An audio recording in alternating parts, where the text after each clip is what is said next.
Всем большой привет! Сегодня хочу приготовить вкусное второе блюдо, а именно тефтели под сметанным соусом. Такое блюдо мой муж просто обожает, оно прекрасно сочетается с любым гарниром. Приступаем к приготовлению. Подготовим ингредиенты для зажарки. Нарезаем один крупный репчатый лук.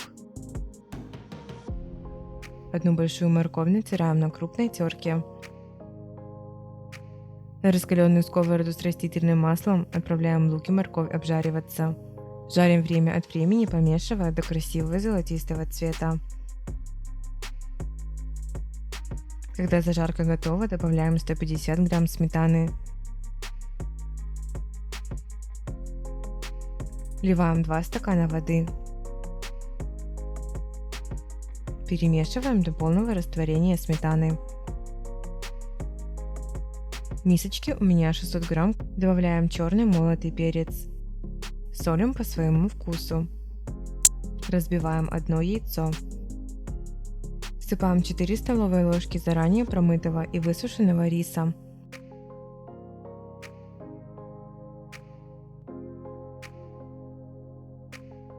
Тщательно перемешиваем. Форму хорошенько смазываем растительным маслом. Мокрыми руками формируем вот такие шарики и кладем в форму.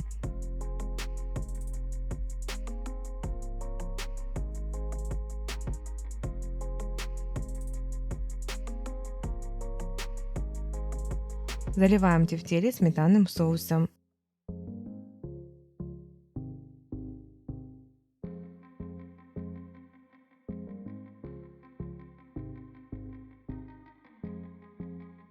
Отправляем в разогретую до 180 градусов духовку на 35 минут. Время приготовления зависит от особенностей вашей духовки.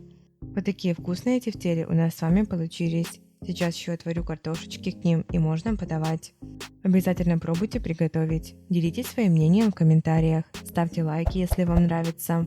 И не забывайте поддержать наш канал подпиской. Оставайтесь с нами. Вас ждет масса интересных рецептов.